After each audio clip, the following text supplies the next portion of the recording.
Good morning, good afternoon, good evening, ladies and gentlemen, boys and girls. Welcome to Emergency Management Associates, coming to you from the Area Command, 392 miles west of Kitty Hawk Beach, North Carolina. We want to welcome everybody who has joined us here on the program tonight. We're going to start off this program like we have in many times past with the singing of the United States National Anthem by the soldiers of the United States Army Barbershop Quartet. Will you all please rise?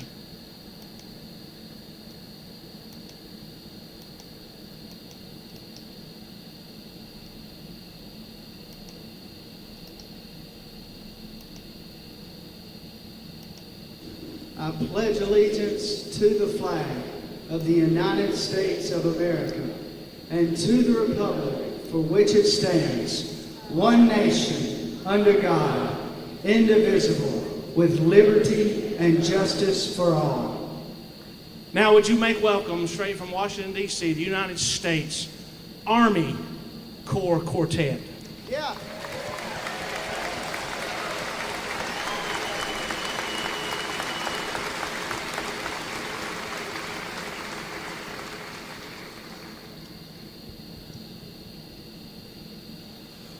Oh, say can you see by the dawn's early light what so proudly we hailed at the twilight's last gleaming, whose broad stripes and bright stars through the perilous fight o'er the ramparts we watched were so gallantly streaming,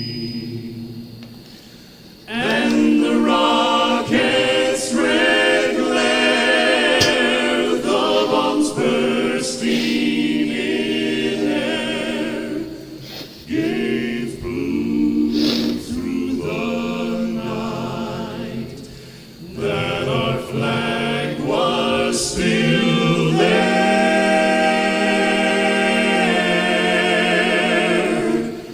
Oh, say does that star-spangled banner yet wave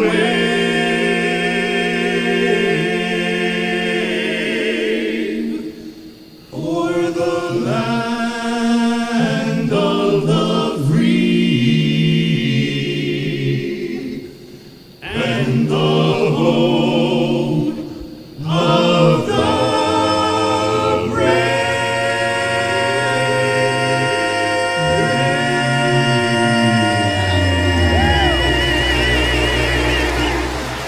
Oh yeah! Come on, folks, let them know it. Let them know it. The United States Army Barbershop Quartet performing at the Barbershop Quartet Convention in 2015. With this, I want to thank all of our men and women in our United States Armed Forces, wherever they might be. I want to thank them for their service, what they mean to this country, what they mean to their families. I want to also thank those men and women of the armed forces of our allies. Thank you all for your service as well. May God bless you all, that you all may return home to your families after your tours of duty end. And you all, thank you for your service. I appreciate it, and we all appreciate what you do for our country and all of the countries around the world. God bless you all. Thank you. Folks, we have a lot to talk about. I want to talk about the drones first. Charlene is here in the chat saying the PX-4 drones are quite a piece of aircraft. However, if the public is not to be alarmed, then why no disclosure or public awareness? First off, let me show you the PS-4 drones. The PS-4 drones were manufactured for the military, for the United States Navy. Now, why are they not talking about? Who knows? But our government is not saying a damn thing about it. And yes, I'm quite pissed. I spent a good share of the afternoon trying to get hold of some of the military members, trying to get hold of the White House, trying to get hold of our senators. Now, the senators may be off on recess, being it's close to Christmas. But nobody answered the phones. Nobody's taking messages. That's what ticks me off. We have a Senate, we have a House of Representatives, and they should have at least an answering service. I want answers. Why we have drones flying all over the country, literally, from coast to coast, north to south, east to west, with a lot of drones over New York and New Jersey. Now, earlier today, I explained why we have drones over New York and New Jersey. We're going to discuss this again. This is a little bit different audience than we had earlier, but I want to explain what happened during the past 3 weeks. Since about November 14th, that's when the drones started showing, just about 3 weeks to a month ago. Now, these drones that I'm showing you right now are called the PX-4. These are made specifically for the United States Navy, and yes, these drones are being launched off of United States ships. Okay? They have a wingspan of approximately 30 feet. They look like a big, huge bus in the air. Okay? Most people say they are like a small bus, but a bus in the air nevertheless. Notice the rotors on this plane, the propellers, just like an Osprey that the United States Marine Corps uses. They're vertical take and landing aircraft. Vertical takeoff and landing aircraft. They take off like a helicopter, but their wings move. In this case, when the aircraft reaches altitude, the wings tilt. They tilt flat like this, and they fly like a regular airliner or airplane. Okay? They can hover. They tilt back the wings like this, and they can hover. And they can hover for almost indefinite time periods. But most of these aircraft like this can't go very long, much more than 2 or 3 hours, and they have to return to ship. They have automatic built-in warnings built into the aircraft that if they haven't had any signals, otherwise they have to return to refuel to recharge their batteries or have a battery placed in the aircraft. They can't stay up for more than 2 or 3 hours at a time. Now, there's something else. Some idiots, and I'm going to call a spade now, and I may get in some trouble here, but at this time I don't care. Some idiots started saying that they believed these aircraft were coming from the Atlantic Ocean, that they belonged to Iran, that these aircraft were made by China and they were manufactured by China, given to Iran to put on an Iranian boat of sorts and hauled out to the Atlantic Ocean to come ashore on the east side of the United States. Now, folks, like one of my videos said earlier, and I'm going to play it again, that's almost an impossibility because these aircraft run on batteries. They're not watertight. If they were to go like this into the water, they would quickly sink and be rendered useless. Now, that's not happened. We believe these aircraft that we've seen in the air, these drones, are American made. Okay, I'm going to repeat that. We believe the drones that have been seen are American made. Now, with that said, yes, I get a little bit wrapped up in things, but I think I have reason to be. they have gone too far. In my opinion, they've gone way too far. Now, why am I saying that? They've said a lot of things. They have made the U.S. citizenry very anxious, upset, mad, and fear for their lives. This is not America.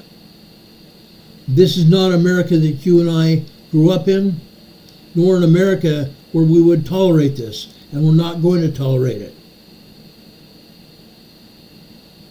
The United States of America isn't going to tolerate the tomfoolery.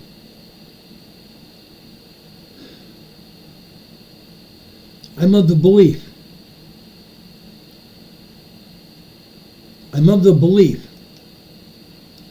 that these are American made.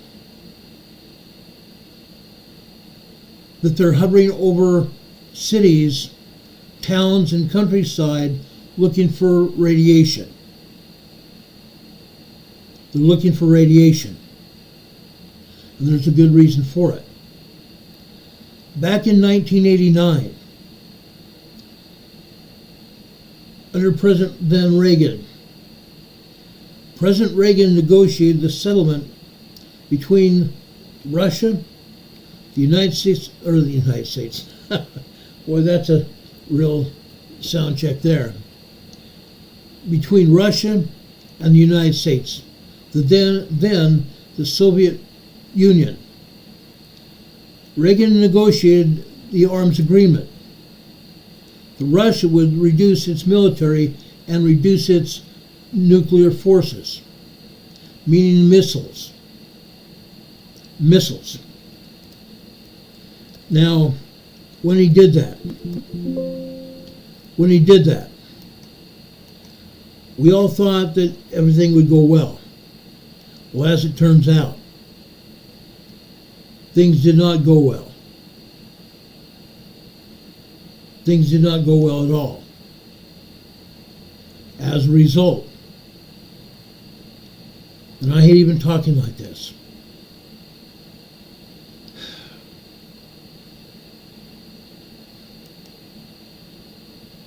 I get rather pissed off. There are 80 missing nuclear warheads.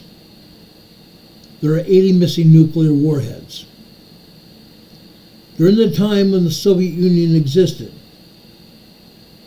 the Soviet Union had planted nuclear warheads in Ukraine. Sometime between then and now, some nuclear warheads end up missing, as well as some briefcases. Some nuclear weapons briefcases are missing. In this case, I believe our government is worried about where the radiation is coming from, or where they're going to find it. Now, I have my own ideas. And yes, I believe I need to share them with you. We need to have some semblance of order. We need really to have an idea what is going on in our own neighborhoods, in our cities and towns, in our own country.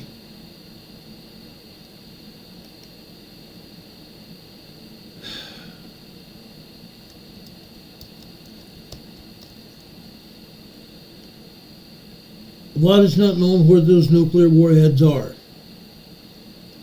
For the most part, they believe those nuclear warheads have made their way into the United States. And as a result, those warheads are here, and apparently the government thought that they would make their way to Colorado and then make their way down Interstate 70, which is an east-west freeway or highway, two-lane blacktop in each direction towards the East Coast. Interstate 70 runs east and west away from central Utah. From central Utah into Colorado.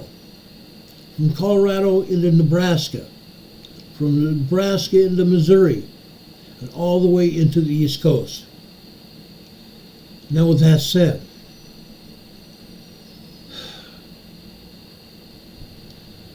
we believe that those warheads and the missiles that they were on have made their way over to the East Coast, possibly even New Jersey or New York. And I will explain that in a few minutes. I have a map where radiation has been found. I have a map where radiation has been found on the East Coast, New Jersey and New York. And that may concern a lot of people. And I'm going to point out exactly where the radiation has been found. But even with that said, there's still a lot of things missing. Questions that can't be answered. And I'm going to do my best to answer questions. Because I believe questions should be answered.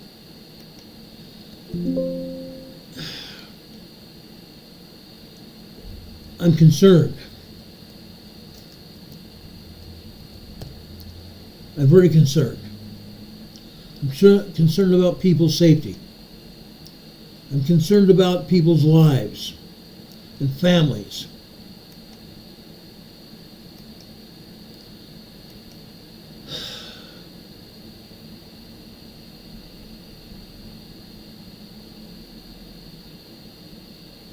I'm concerned where those weapons are and what would happen. What would happen if something happened and one of those warheads was detonated? As I said on the last broadcast, someone asked the question, what would happen? Well, I'm going to answer that right now.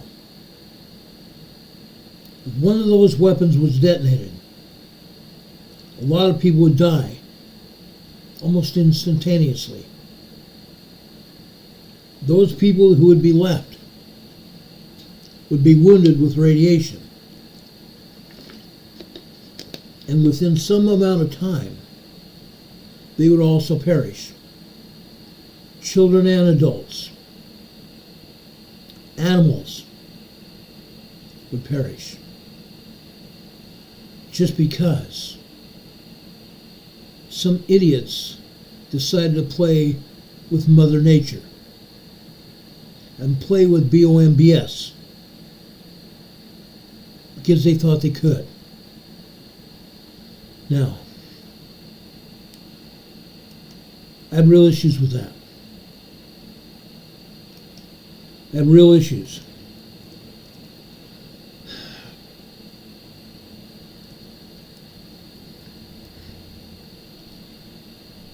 I believe we need to know the truth. And our government isn't going to tell us the truth.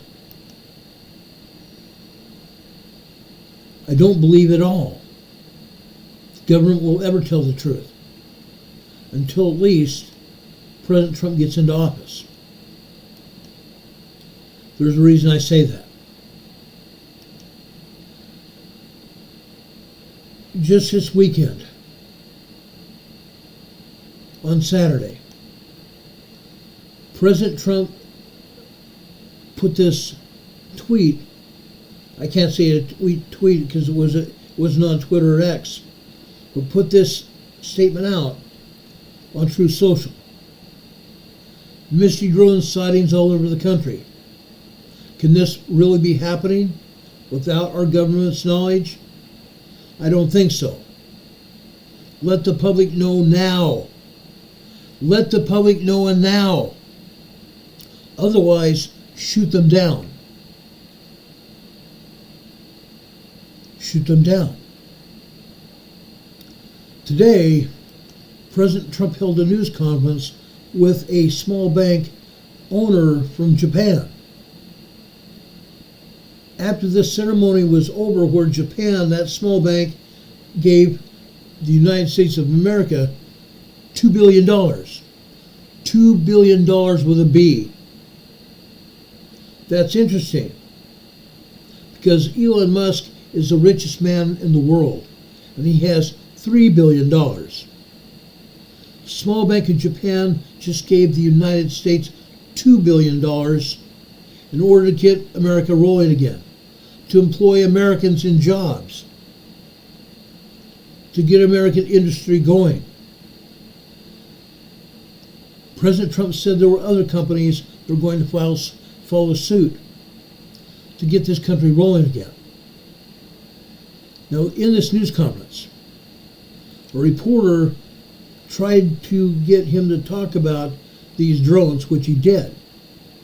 He basically said the same thing. This government needs to come clean about what's going on. Now, President Trump gets daily briefings from the Biden administration. President Trump didn't divulge anything necessarily. He left it wide open, saying that the administration needs to come clean, which tells me that our government in Washington, D.C. knows what's going on. Yesterday I played a video from Chuck Schumer in Washington, D.C. He's a Senate Majority Leader in Washington, D.C. He made it seem like he had no clue. He showed a drone in his hands. It wasn't much longer or much wider than his hand, like this. He showed a small toy drone, which made me think he has no clue, because the drones that are flying around in the sky are flying around with lights, wingspans of 30 feet. Just like I showed you that drone that was made by made for the U.S. Navy, that is deployed on ships today. Hundreds of drones are flying around the United States as we speak. Hundreds of drones. Now, just in the past month, I want to show you a picture here. Let me pull it up.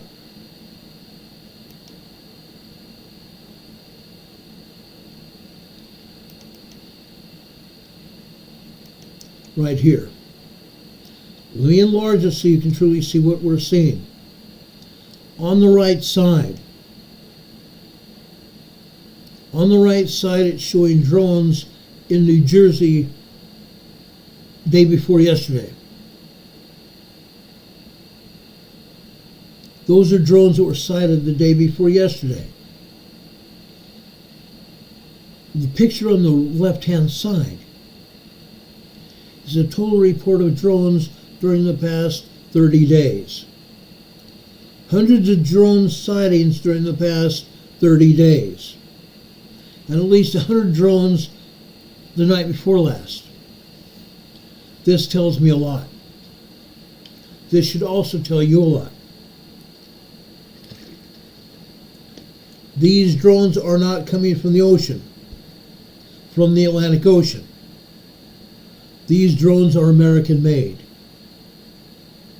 They're hunting for radiation. They're hunting for nuclear warheads. They're hunting for that briefcase that is missing. Let me show you a video that I found yesterday. I'm going to show you two right now. I have 3 videos. These 3 videos will tell you what's going on. Well, before I do that, let me show you a video that I obtained from CBS News San Diego, KFME San Diego.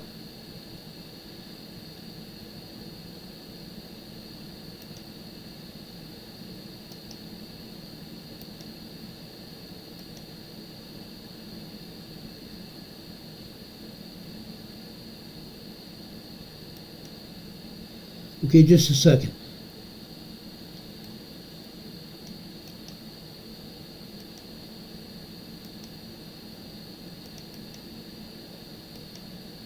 Wouldn't you know, I had everything set up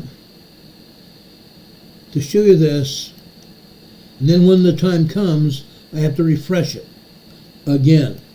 Listen, you want to skip this ad. I would too. But what if I told you?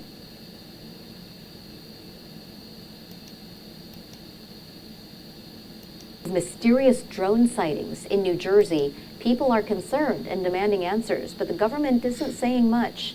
Now similar sightings are being reported here in San Diego and across Southern California. CBS 8's Brian White has the details. This is over my house right now. What is that? It's a question puzzling New Jersey residents looking up at the sky. They're just pacing back and forth, going very slow. Since last month, dozens of drones mysteriously hovering in the Jersey skies at night. Aveyah owns a coffee shop near where the drones have been spotted. They are the size of small cars, like almost like a Mini Cooper or a Ford Escape size. There's a bunch of red lights floating in the sky. This video was taken by archaeologist Colin Rambo a couple weeks ago in Lemon Grove. I was driving down the street, just right down the street from my house here, and I pulled my car over because I saw what looked like a fleet of glowing red orbs. Last night, someone called our CBS 8 newsroom with reports of a large drone sighting above the SR 125 freeway. There are drones all over the sky. And this video was taken 3 nights ago in Temecula. We eventually saw one really fairly close, and it was just about the size of a car. We were at some points right under them, and there was no noise at all. Music artist and producer It's Nomad Music said these didn't seem like regular planes or helicopters. They'll be going just straight one direction, and then all of a sudden they'll just zag and then keep going, or turn around, or they just break really quick. I reached out to the Riverside County Sheriff's Office. They confirmed the drones were not law enforcement's, and a spokesperson for Camp Pendleton told me they're aware of recent drone activity in surrounding communities, but that, quote, no military unmanned aerial systems training or activity has occurred during the time or place in question. Meanwhile, in Lemon Grove, looking back, Colin thinks what he saw could have been paper lanterns in the air, but he's not sure. Well, everything that's going on in the news, all these sightings, just please look up at night, you know? The more we look up, the more chances we'll have to see what's out there. Brian, what? Okay, that is from CBS affiliate KFMB in San Diego. First, an archaeologist from San Diego. Then a music producer from Los Angeles, living out in Temecula. This is what's going on. And nobody, even nobody, knows what's happening. People are very concerned. People are so concerned that they're worried. They're worried about themselves and their families. And yet our government doesn't get it. We have over 400 people in the United States Congress, and none of them can get their acts together. None of them are willing to stick their neck out and say enough is enough and come clean with the American people. There is, however, one person that we found over in Kansas. He came clean. He's a drone manufacturer over in Kansas. Let me let you hear his story. Then we'll continue this conversation.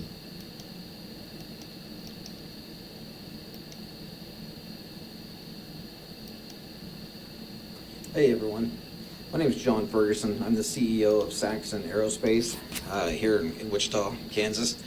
I'm not normally a TikTok kind of a guy. I like watching this stuff every once in a while. But I'm a manufacturer of unmanned aircraft, military grade unmanned aircraft, as you can see one of my systems here. There's all of these mysterious drones going on off the East Coast, and as a professional, as a subject matter expert, I wanted to give you all my opinion on what I think could be going on with these drones. I don't particularly believe that these have a nefarious intent. I could be wrong, but I want to give you the truth and what I believe. It's my own opinion, and I've not bounced this off of anybody, so, you know, if you think it's bullshit, whatever, that's cool. You know, I don't want to spread misinformation, as we know that there's a lot of that going around.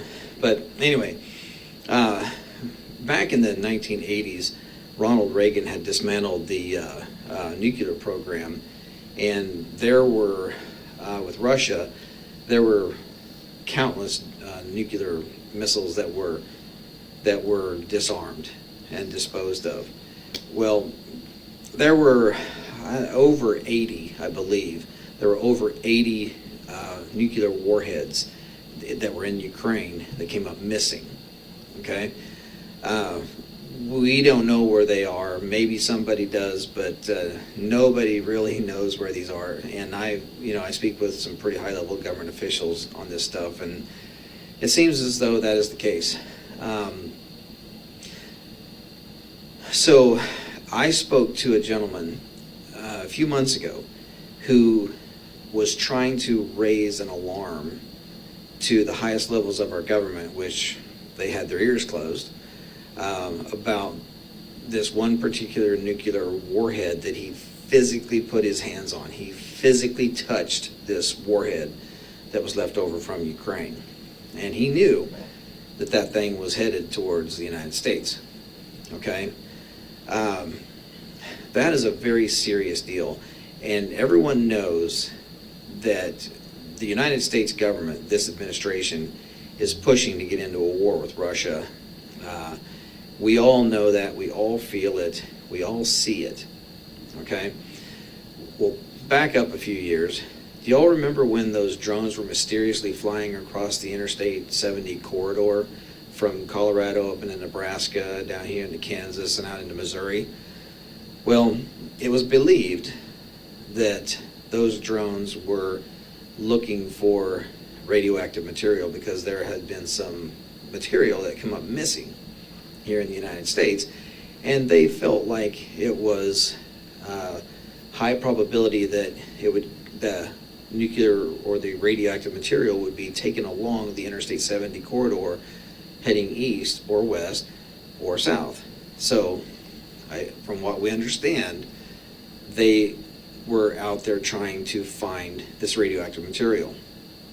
Now, drones, they have no reason to be in the air at night, unless you're doing some type of ISR work, intelligence, surveillance, reconnaissance, looking for bad guys, or looking for a victim, a search and rescue victim, or law enforcement, or some type of military project, right? There's no reason for a drone to be flying at night, really, okay? Because they don't see shit. So, unless you have thermal optics, drones really don't see stuff. You need to do mapping during the day. If you're going to do farming stuff, you mostly do it during the day. The only reason why you would ever fly an aircraft, an unmanned aircraft at night, is if you're looking for something, whether it be a person or trying to smell gas. We have methane gas detection systems that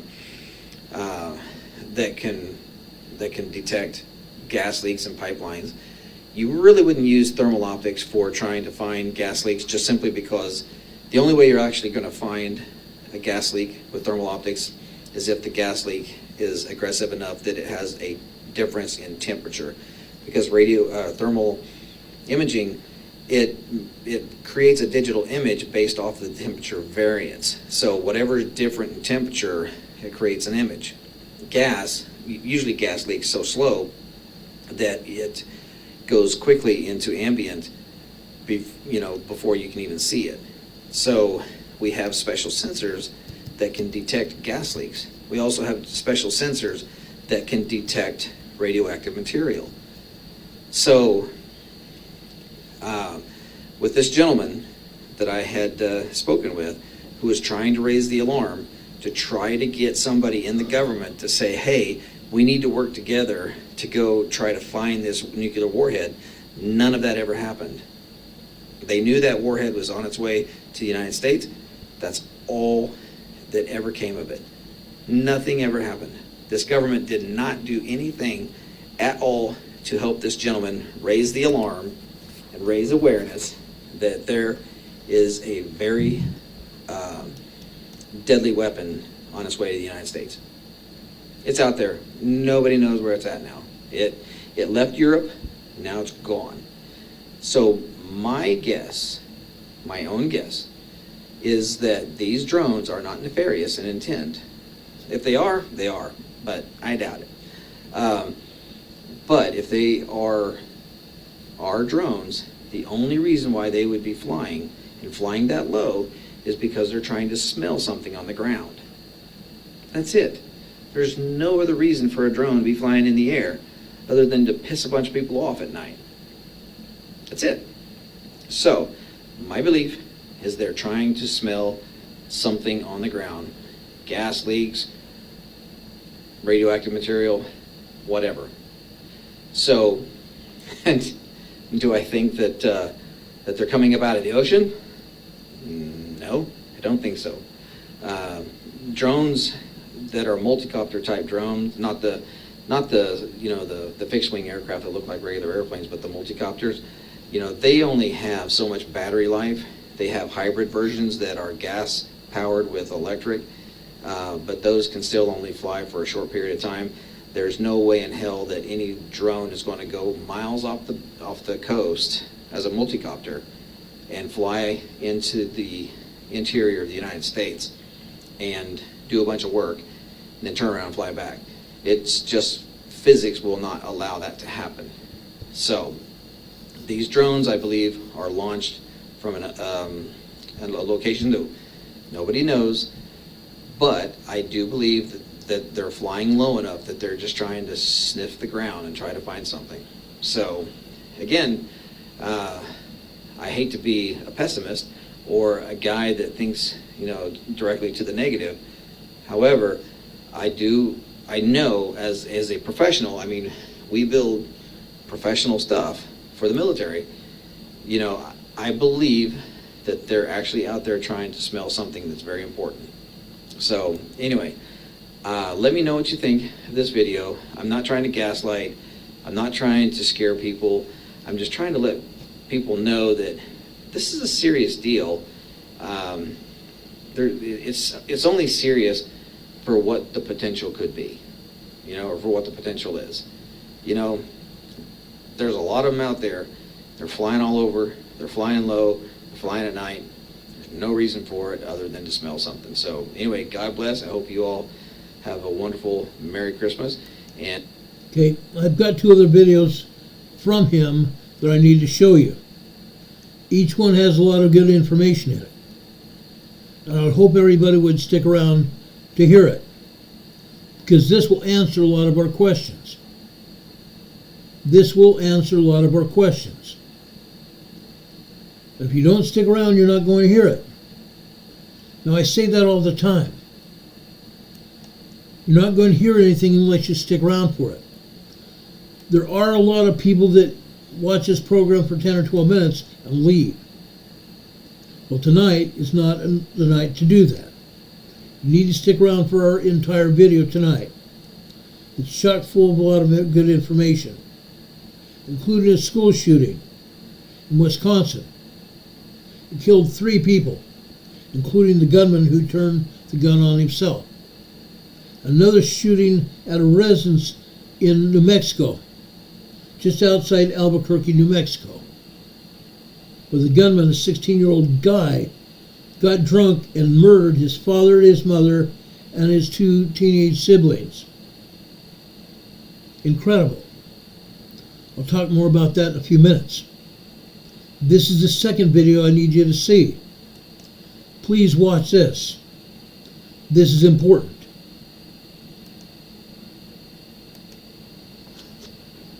Okay, so I'm picking up on the second video here. The FAA requires all unmanned aircraft to fly, that are flying at night, to have nav lights. These nav lights are standard nav lights like you would see on any other aircraft, right? It tells you, if you can't see the orientation of the aircraft, then you can see the nav lights, and you can determine your orientation of the aircraft by watching these nav lights. But again, the fact that these unmanned systems are using nav lights means that they're complying with FAA regulations, right? So I'll show you what these nav lights look like. But again, they're complying with FAA regulations. They seem to be flying no higher than, say, 400 feet, which the FAA requires any unmanned aircraft with a standard authorization to fly no higher than 400 feet. That's the law. Those are the rules.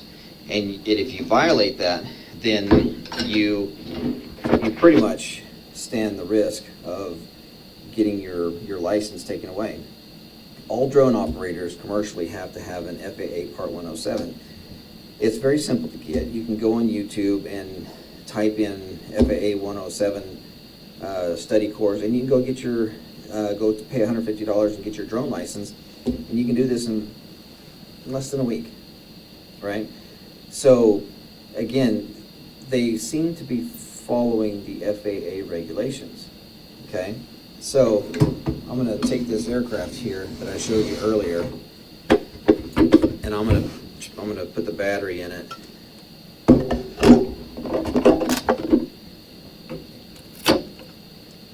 So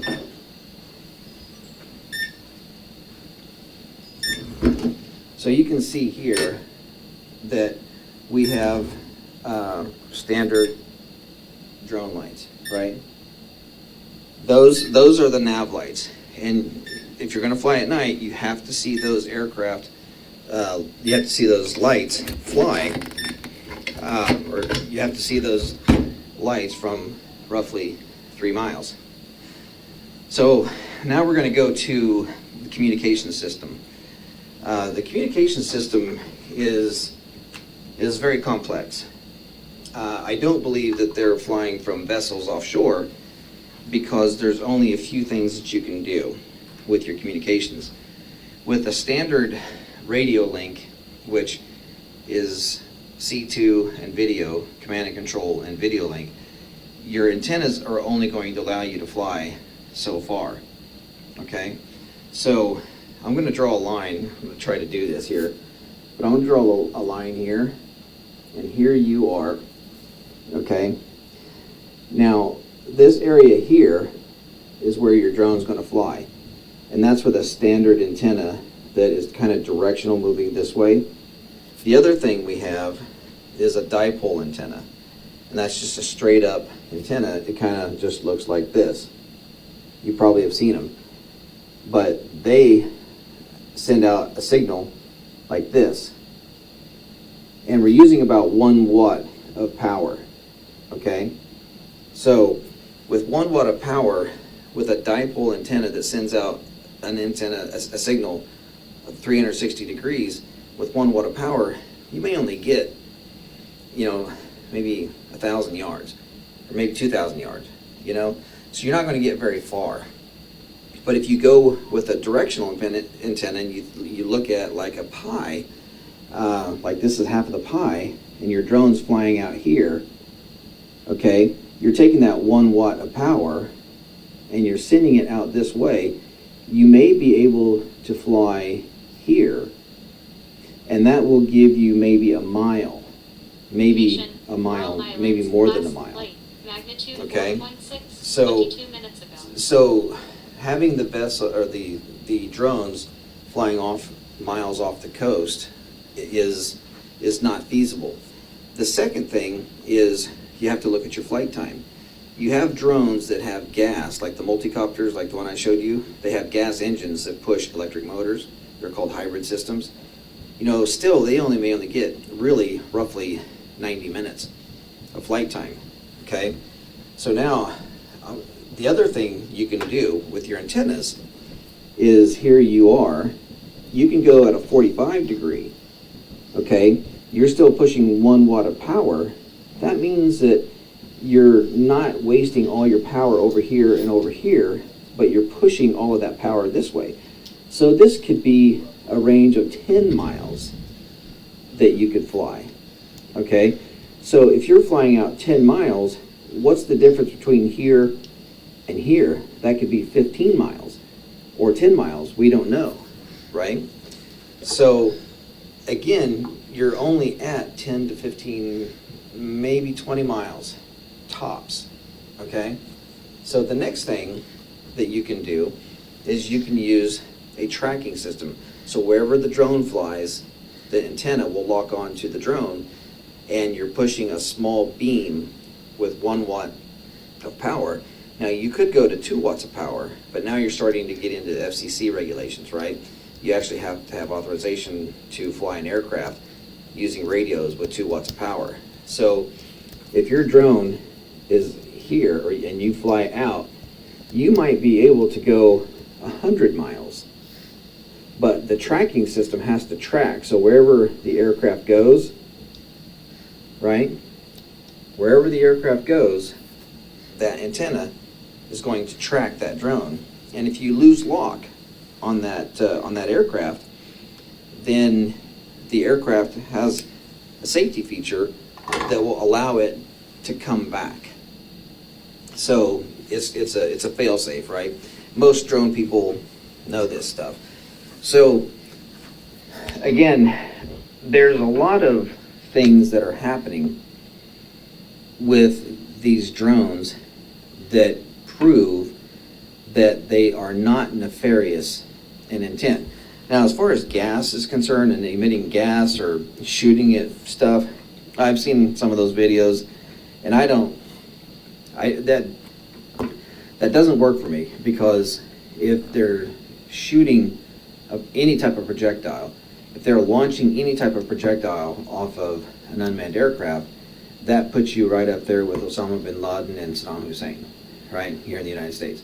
That's against the law, and you'll go to jail. Now, drones that are, putting off this gas, well, you have to have a special license to do that anyway, right? So it's highly unlikely that they're flying at that altitude and off-gassing this material, whatever it may be. But also, gas or chemicals, water, fuel, they weigh about 6 to 8 pounds a gallon. And so if you have any type of gas that the aircraft is putting off, then your flight time is significantly going to be reduced, because you don't have enough power to keep the aircraft in the air long enough to travel the distance that it takes to go from offshore to the inside of the United States, right? So again, then you have to take the wind in consideration. And these drones are flying at night for cover, but also it's less windy at night. So again, a lot of this stuff isn't making sense to me. I don't believe, again, that these drones have a nefarious intent. I believe they're looking for something, because that's the only thing they can do at night. You can't see shit when you're flying a drone at night using a standard camera. Again, you could do agricultural type stuff, but you would do that during the day. So, and typically, if you're going to do methane gas detection, you typically do that during the day, because you want to see what you're flying into. So, again, none of this stuff makes any sense to me. And, me taking the time to explain all of this to you is very important for me, because I believe that, we are absolutely never going to be told the truth. If you knew what was going on around the world, you would be shocked and you'd be angry. So I'm going to pause this and then start another video. So I'll see you on the third video. Okay, let's go take a look at that one. Okay, that third video has a lot to say. This third video I'm going to show you has a lot to talk about here, and I think we need to take a look at it. Let's look at it right now.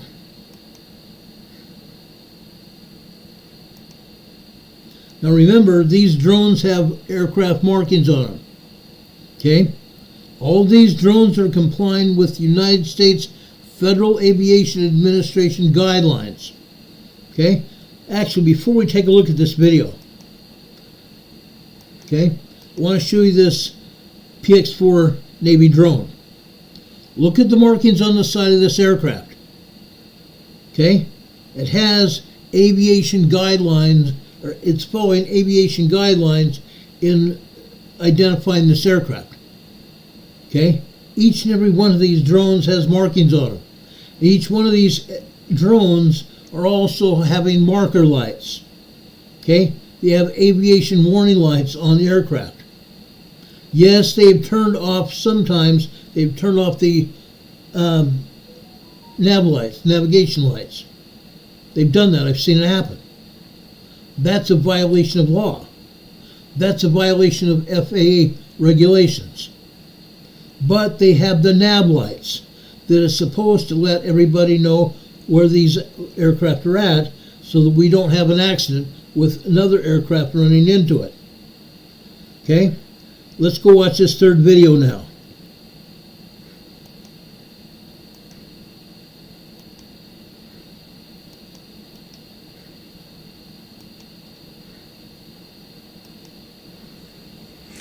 Okay, here we are in video number 3. I pulled up some videos and photos to just share with you. So this first video, I want to show you what thermal imaging looks like on one of our aircraft. And again, you can just kind of get an idea of why I'm saying what I'm saying, but here you go. So right up here is the thermal, and then right here is your standard image.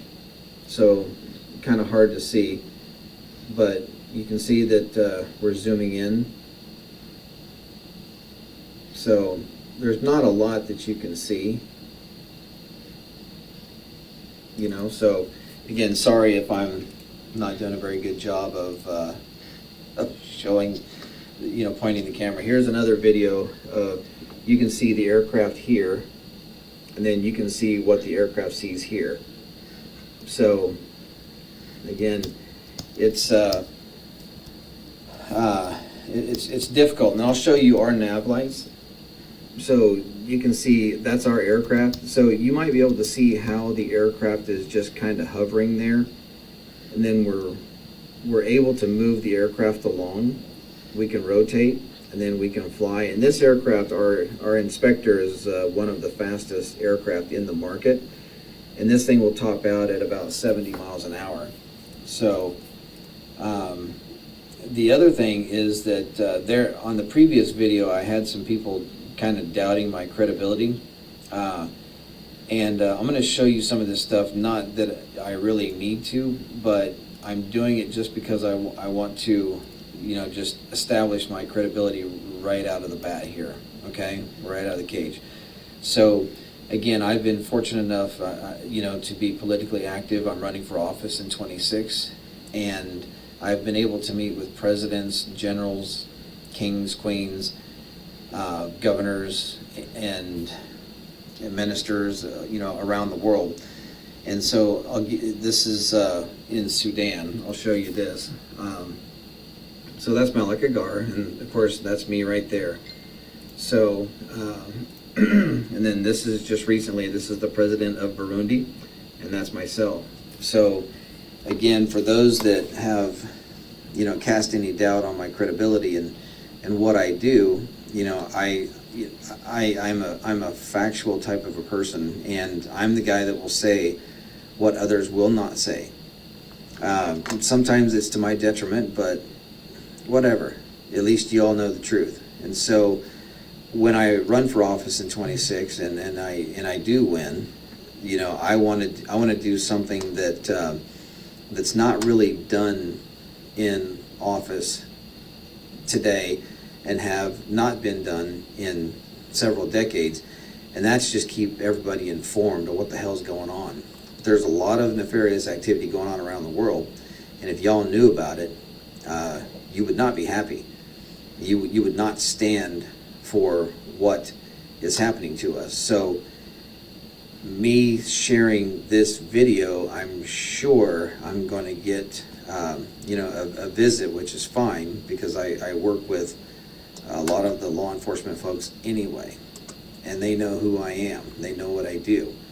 So I'm here to tell you guys the best assessment that I possibly can. I'm not saying what I'm telling you is absolutely true, meaning that this is just what I see. This is my assessment, right? So if it's not the case, then good for us, right? So again, please share these videos. Let's let everybody out there know how the aircraft work so that you can understand more. When you see the videos, you'll understand more what's actually happening. So again, aircraft shouldn't be flying at night unless you've got a job to do, and that's looking for shit. Okay? So gas, gas leaks, people, military operations, police operations, etc. Okay? They should not be flying at night unless they're providing security or looking for stuff. Okay? Number 2, thermal imaging. Thermal imaging is really about the only way you're really going to see any type of source of anything. Now, using thermal imaging doesn't necessarily mean you can see a gas leak, because remember, thermal imaging measures the variance between temperatures and creates a digital image. Gas, when it leaks out of a pipeline, if it's a slow leak, it will go directly to ambient and you won't really be able to see the gas. That's why we don't use thermal imaging to find gas leaks. We use methane gas detection systems, right? So thermal is if you're looking for hot spots. Okay? The communications, the range of the communications. You got to think about that. You got to think about your flight duration, battery versus gas. Gas, you're always going to get much longer flight durations. I can take an aircraft, a fixed-wing aircraft, put batteries in it, get 2 hours flight time. I can put fuel in it and get 18 hours of flight time. So, that's kind of the difference. But multi-copters typically do not have gas-powered engines. They're out there, they work fairly well, but they're not going out miles out from the ocean and going into inside the United States. It just doesn't work that way. Certain laws of physics that you cannot overcome. So, anyway, I hope this has been educational. Let me know what you think. I'd love to hear your comments, and if you don't have anything good to say, you can stick in your ass. This is my assessment, right? So, but either way, even if you don't agree with me, I'd like to hear your comments. So, you all have a blessed weekend.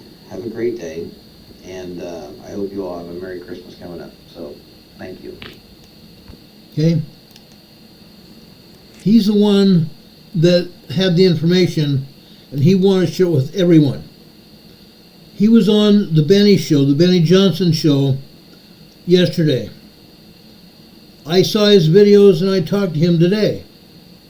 This guy is very intelligent. Okay? He knows what's going on. Like I said in the beginning, this man builds drones for the government. He knows what's going on. Now, I need to show you some other things here. I want you to hang in here with me. I think what we have to say is very important. I want you to understand what is happening. These drones have not just been seen on our west coast over in San Diego, Los Angeles, Orange County, or even up in Washington and Oregon. These drones have been seen elsewhere. For example, Ramstein Air Force Base in Germany. Okay?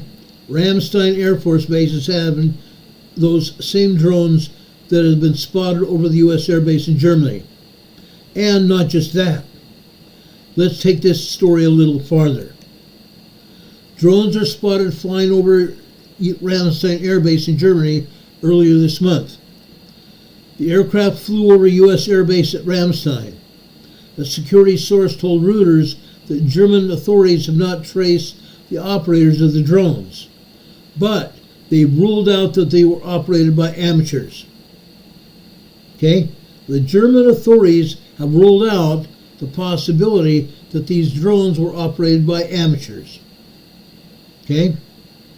This tells me that the authorities know exactly what they're doing. The authorities that are operating these drones know exactly what they're doing. They're searching for nuclear warheads. They're searching for nuclear material. Okay? I need you to hang in here with me. I need you to hang in here with me. Now, in the beginning of all this, the Simpsons cartoon came up. We can't say what we weren't warned. We can't say we weren't warned. This is true.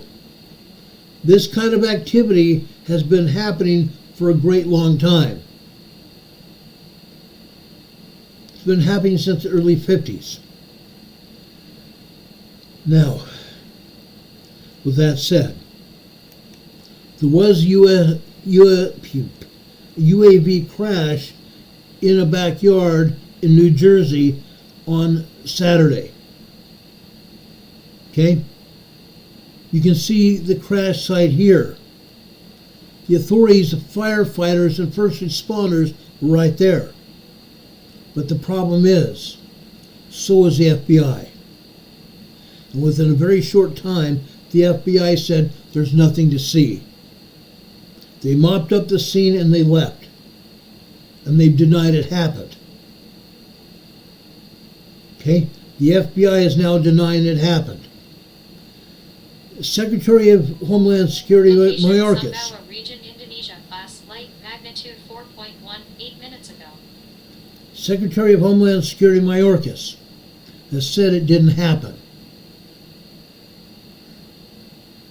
Isn't that something?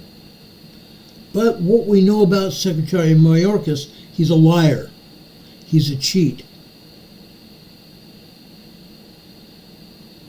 Secretary Mayorkas has said the Mexican border, the U.S.-Mexican border, is secure.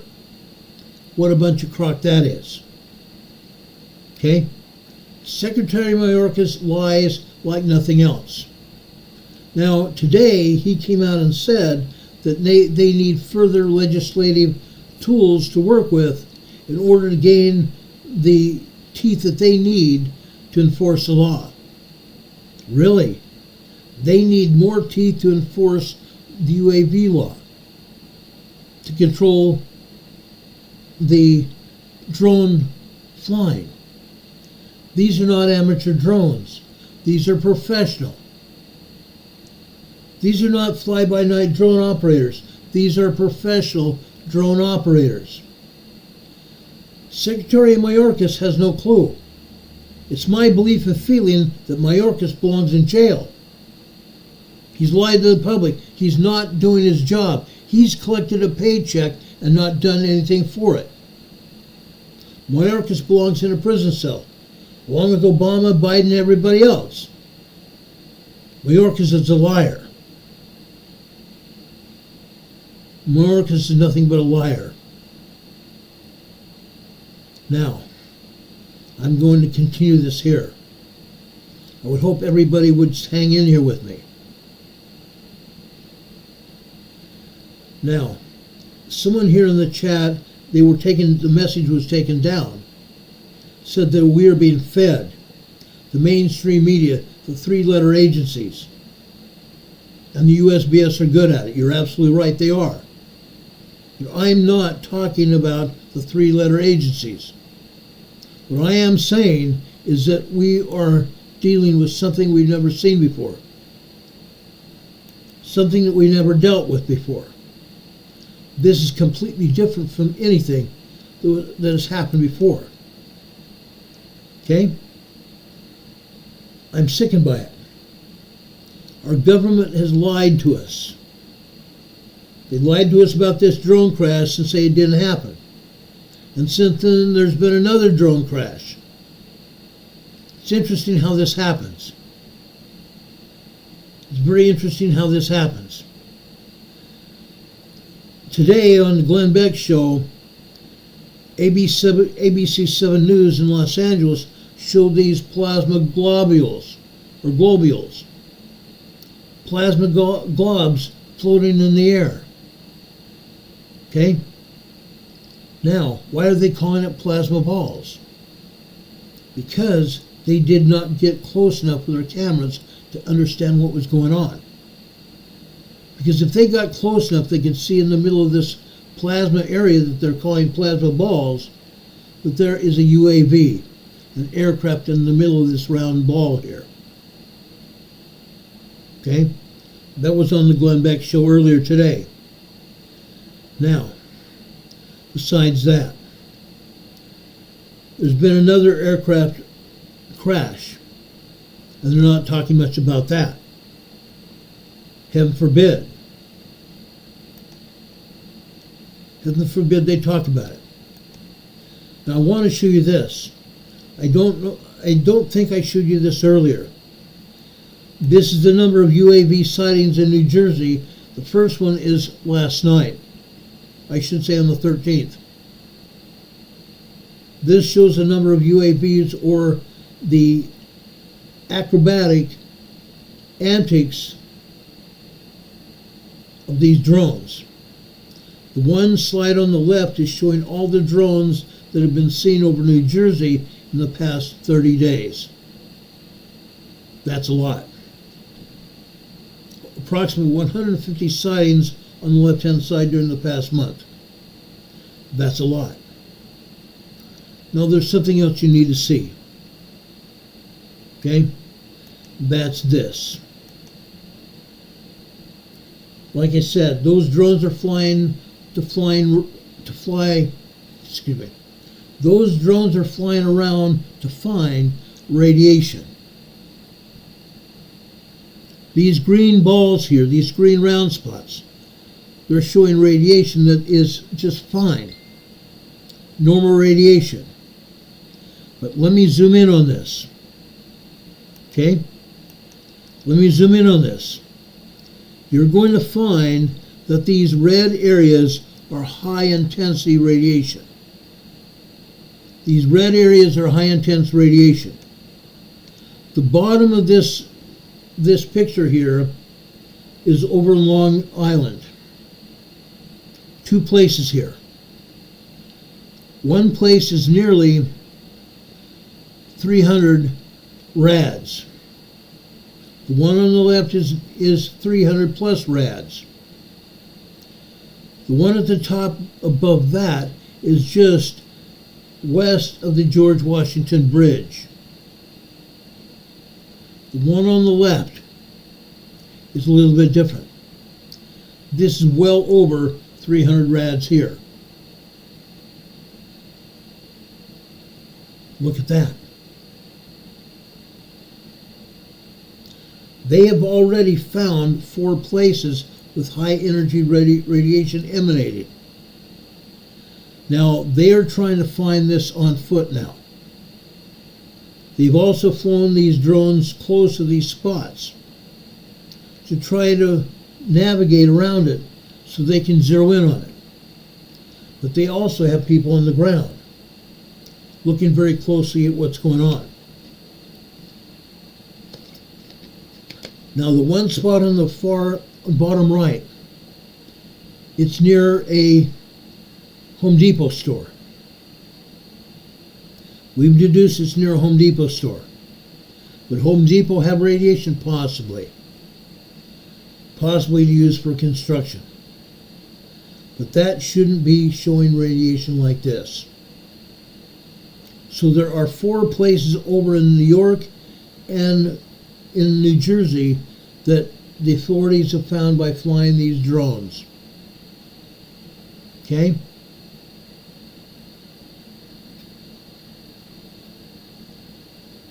Do you guys have any questions so far?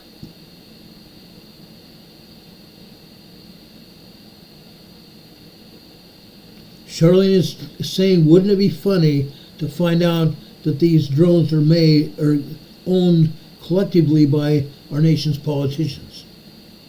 They're owned by our government.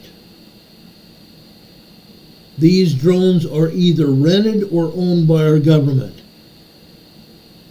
The government is doing the high flying here. The government knows what's going on, they're just not telling us. That was the whole purpose of this morning's, yesterday's, and Saturday night's video that we put together. And I'm still showing you additional information. Now, we've seen what's going on.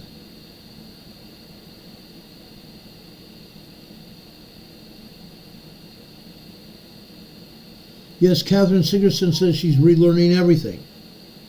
Maybe we need to relearn it. And I'm sorry if this was twice shown here. But I wanted to make sure that everybody, whether you'd seen this or not, got the information and able to process this information. Again, just a refresher. Back in the 80s, President Reagan took down the Berlin Wall.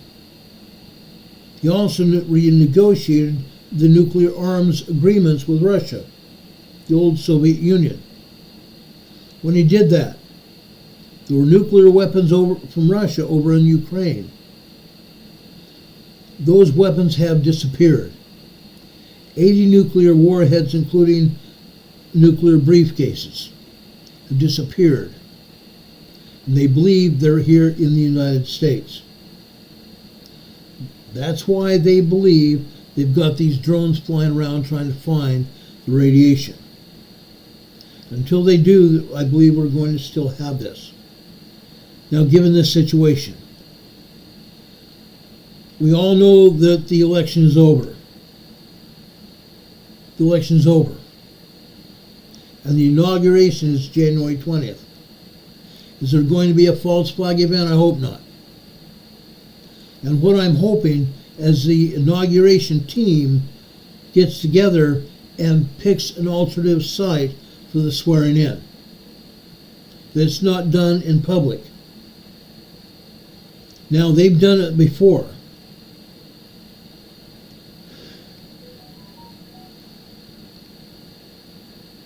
During Reagan's second swearing in, it was cold enough in Washington that they did not want to have the inauguration outside, so they brought it indoors.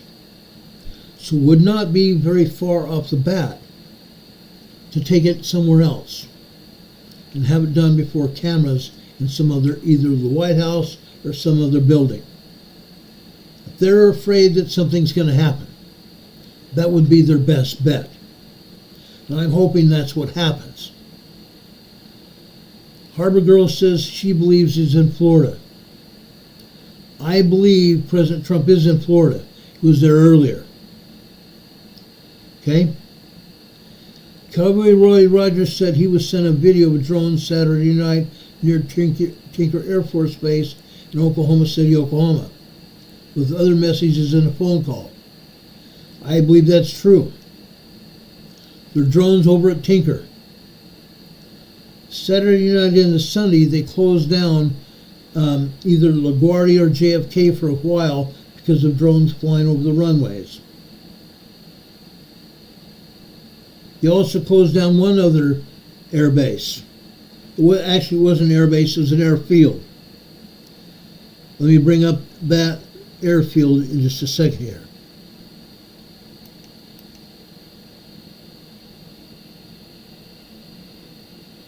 Let me see if I can find it here. Actually, let me show you this screenshot here. This is an air base, Wright-Patterson Air Force Base in Ohio, was shut down because of drones Friday night. Okay? It's happening all over. It really is happening all over. I can't find the slide I want to show you, but I have it. So now I'm going over here on my software on my computer to pull it up. But it's happened. Another airfield was closed down because of an incursion of drones. It's incredible what they find, isn't it? This area here, this is Stewart Airfield in New Jersey. They had a high number of drones flying around and they closed it down yesterday. Right, this is Stewart Airfield in New Jersey. Closed it down. Ramstein Air Base, Tinker, Wright-Patterson, and either JFK or LaGuardia was shut down because of drones. Okay? These drones were violating FAA rules about flying over open airfields. Airfields are a no-fly zone except for incoming or outgoing aircraft. These drones are not incoming or outgoing aircraft. It's happening. It's happening. And it should not be happening at all. Okay?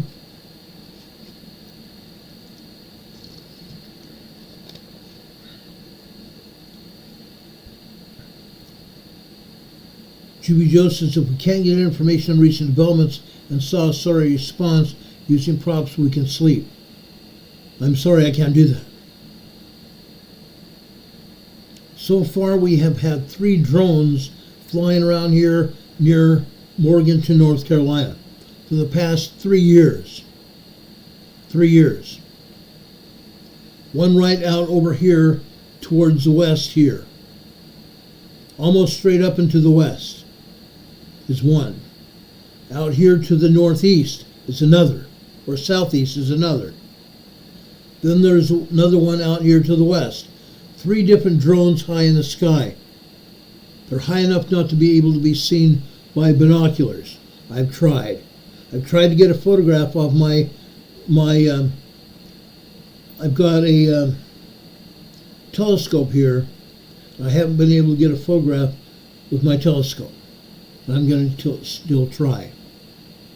These drones have been flying around in the sky, hovering over the area for quite some time, and they move very little, but they're very high. Okay, and they look just like the picture of all the other drones that we've seen here on the professional photography news companies. Same type. Same type. Now, I believe we're going to still see them until they can find these drones, these warheads. Okay? Does anybody have any questions for me?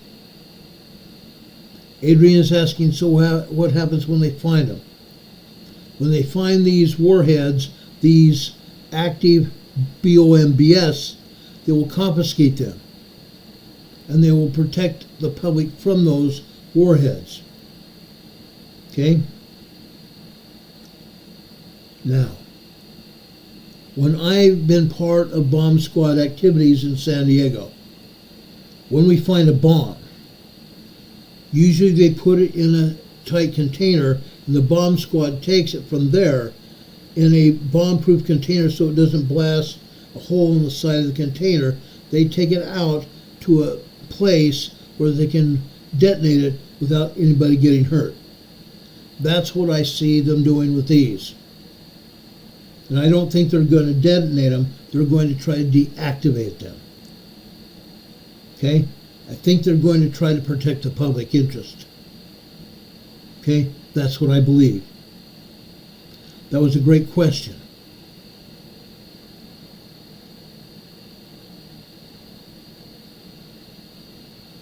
Arnold Smith's talking about the Powell River and the Mica Dam and other dams all over the United States and Canada. Those are critical for electrical power. What if one of those drones is part of a conspiracy? What if there's a BOMB on those and they impact a dam? What happens then? I think we have a good idea of what would happen. Right now we can't even understand that happening, because so far it hasn't happened. But it could. It really could. Now, Nanhan says, I can see why they may not say anything about it. They don't want to cause a panic.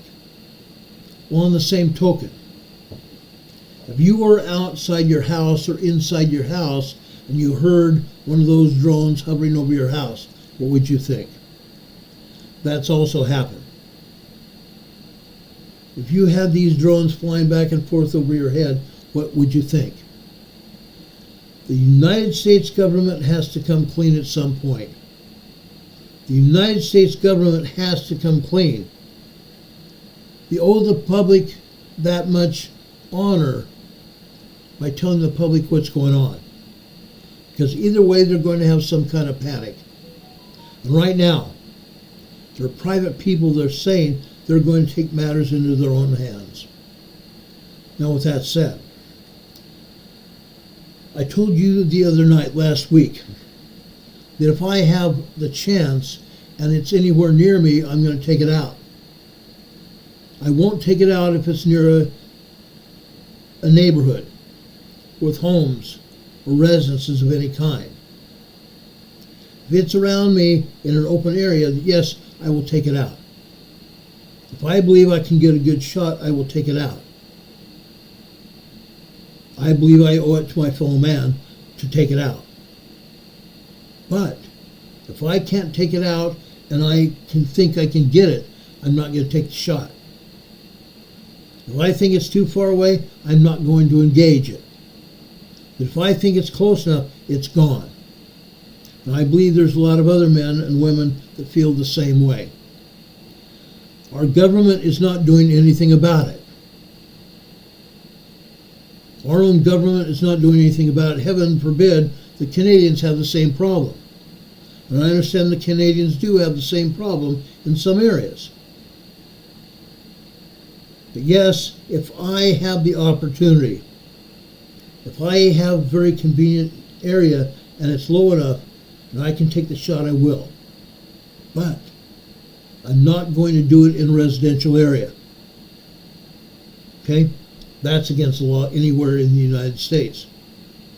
Firing off a weapon inside a residential area is a felony. And I'm not asking anybody to do that. Juvie Joe says there will be a time. Possibly. Possibly. Will I do it? I don't know. We shall see. I will only do it if, and that's a big if I think I have the opportunity and I'm able to do it safely. Again, I'm a cop. I'm a weapons instructor. I'm a weapons instructor. I have taught. I've also practiced and practiced and practiced and practiced.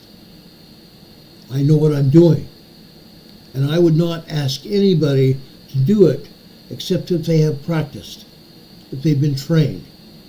So please don't do it unless you've been trained. Okay? Please don't engage these drones unless you think you can do it and you're safe and not in a residential area. Don't endanger anybody else. Okay? Please don't do it. Okay? Now, does anybody have any questions of me? John Francis says, what if they are 4E bulletproof? We don't know whether they are not. But if I feel my life is in danger or somebody else's life is in danger, I'm going to take the shot. Okay? As President Trump has said, the United States government has an obligation to its citizens to be honest with the citizens and tell us what's going on. Otherwise, guess what? Take the shot.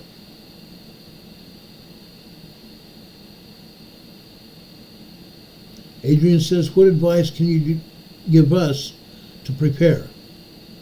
Again, make your home a fortress. Make your home a fortress, guys. Make your home a fortress. Pretend you're not going to be able to leave your house. But between now and then, you have the opportunity to get food in your house and get water to drink in your house. Make your house a fortress. Make sure you can protect your house that nobody else can get in. Again, make your house a fortress. Get food and water. Now, with that said, you need at least 2 to 3 gallons per person per day. 1 to flush toilets, 2 to cook food, and 3 to drink with. Think about that. I drink at least 3 or 4 bottles just like this a day. Every day. Just to give you an idea. That's just for drinking.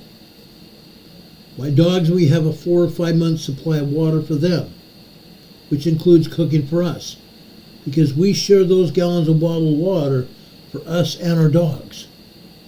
We have about 4 or 5 months worth of water for us and the dogs for cooking and making sure our dogs have water. So our pups are taken care of with food and water. We have plenty of food for them.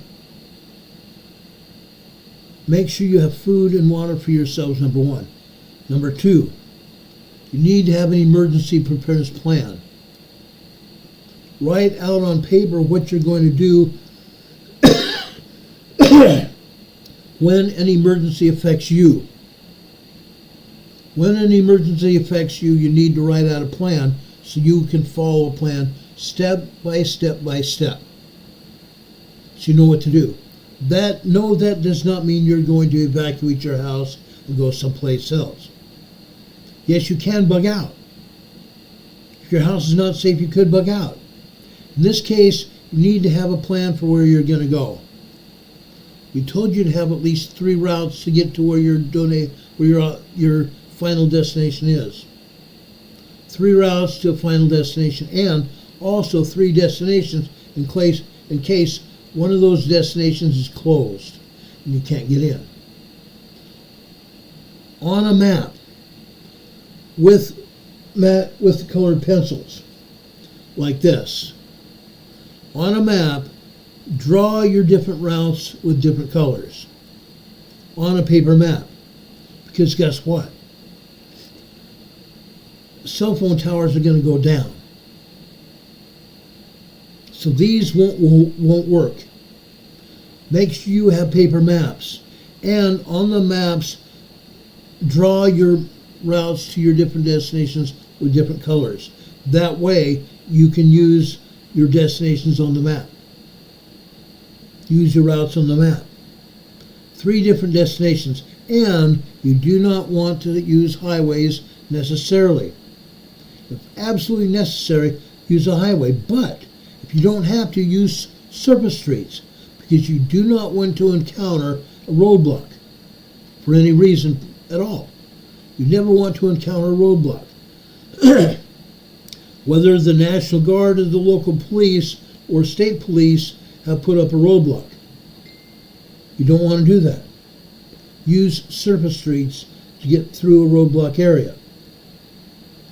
Use surface streets, if at all possible, to get to your entire destination, your final destination. Only use the highways if absolutely necessary. Stay off highways. Stay away from traffic jams. Roads are always going to be busy. But if you run into a traffic jam or roadblock, you're screwed. Especially if your clothing or your preparedness boxes have camouflage on them, or if you are wearing camouflage clothing. If there's a roadblock, the police or the National Guard are going to ask, are you military? And why are you wearing camouflage clothes.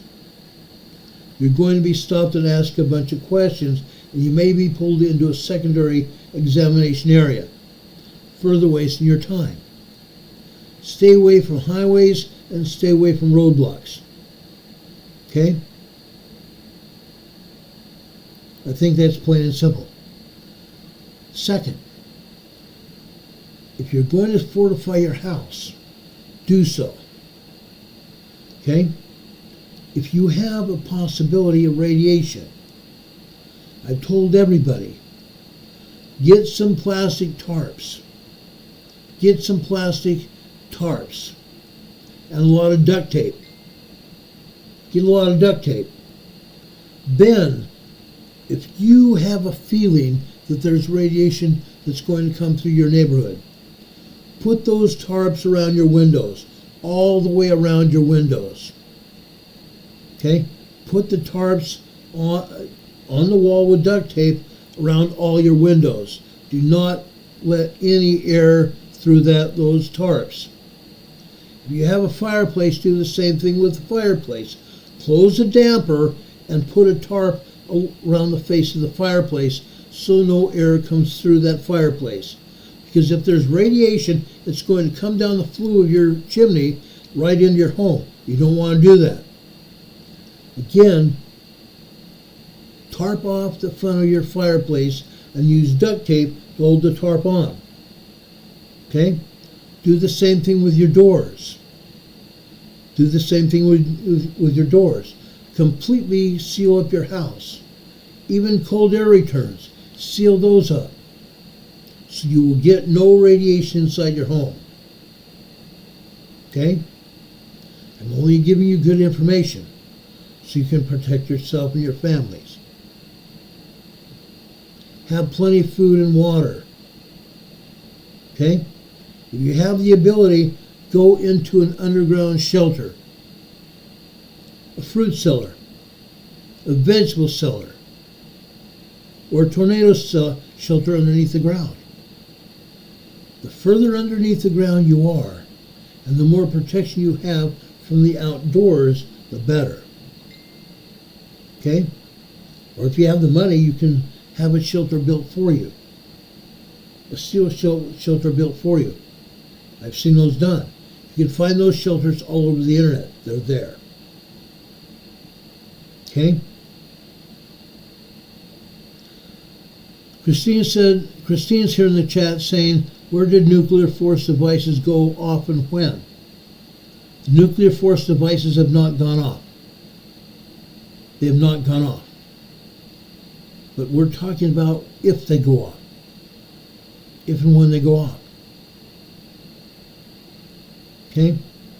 Now, Catherine Sigerson is also saying, I was right about AM/FM wind-up, AM/FM weather radios. That way you'll know what's going on. Okay? The National Weather Service radio frequencies can be taken over by local authorities in the event of an emergency. In the event of an emergency, they can take over the frequency and tell you what's going on in your specific area. Okay? That's your best bet.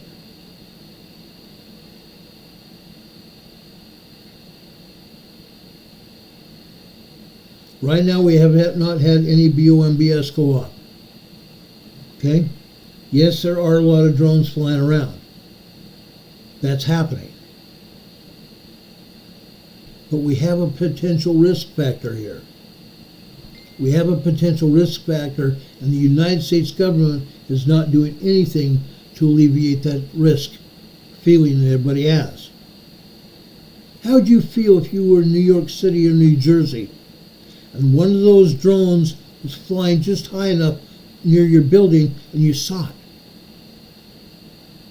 Would you think that they would be looking in your windows or something? Oh yeah. And that's what those people are feeling in New York and New Jersey. Because I've seen those drones fly near apartments and apartment buildings. I saw it yesterday, I saw it Saturday. Okay?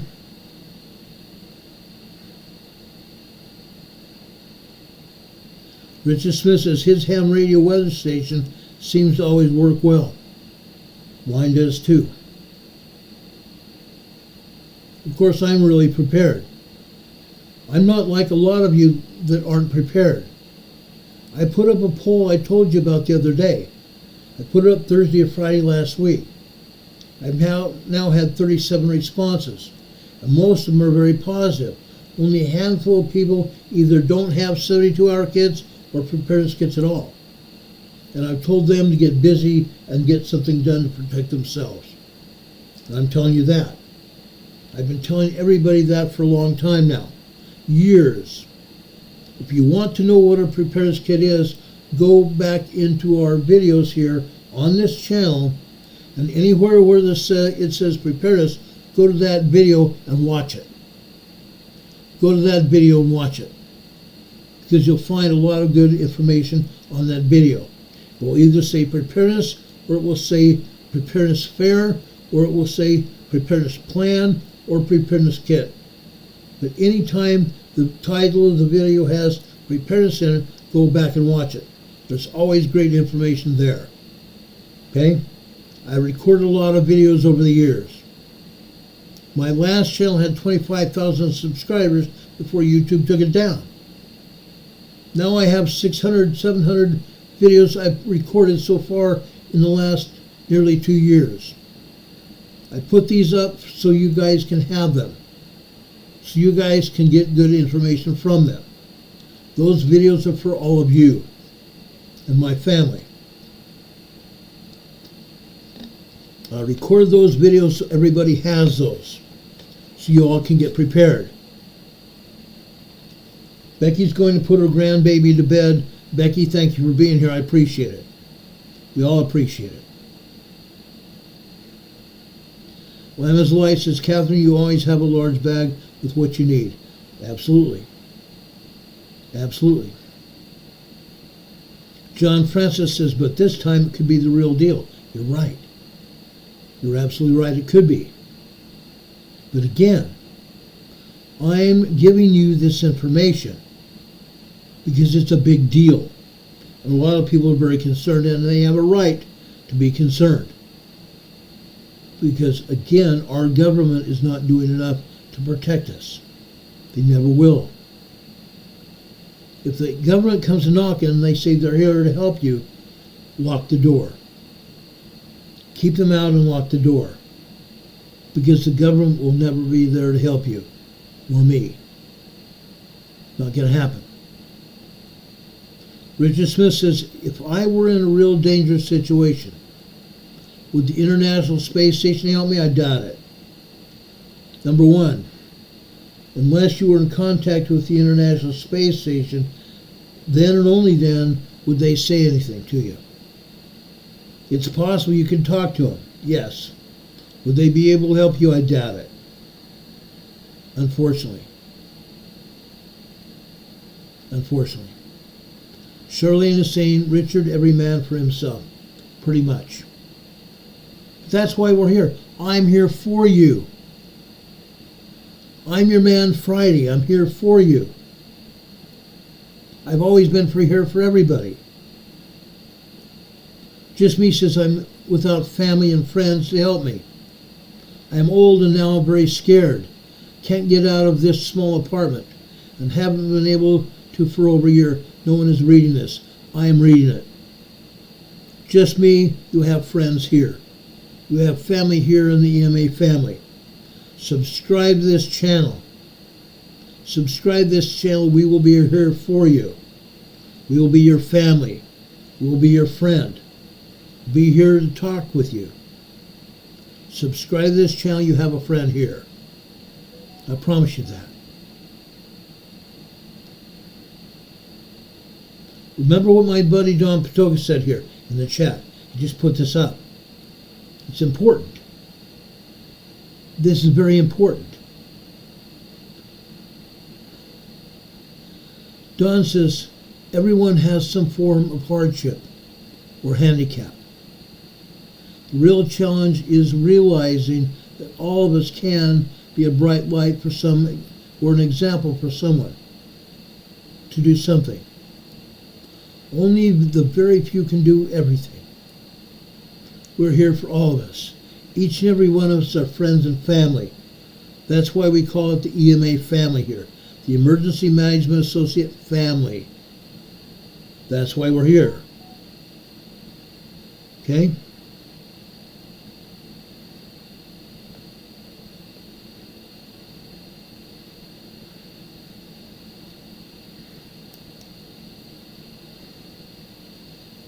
Michael Kearney says, we'll pray for you, just me. Yes, we will. We'll pray for you, and we'll be here anytime you come to this channel. You have friends and family to talk to. Okay? My friend Don here is one of our mods here. Don is a very good man. I've known him for a lot of years now. Okay? Gives a lot of good information here. If you see Don here in the chat and he puts something up, take heed, write it down. Write it down. Excuse me. In this case, Don says survival in most cases does not necessarily translate being in a walk in the park or a Sunday school picnic. It depends largely on your ability to think and improvise effectively. Preparation is key. Don's right. Don's absolutely right.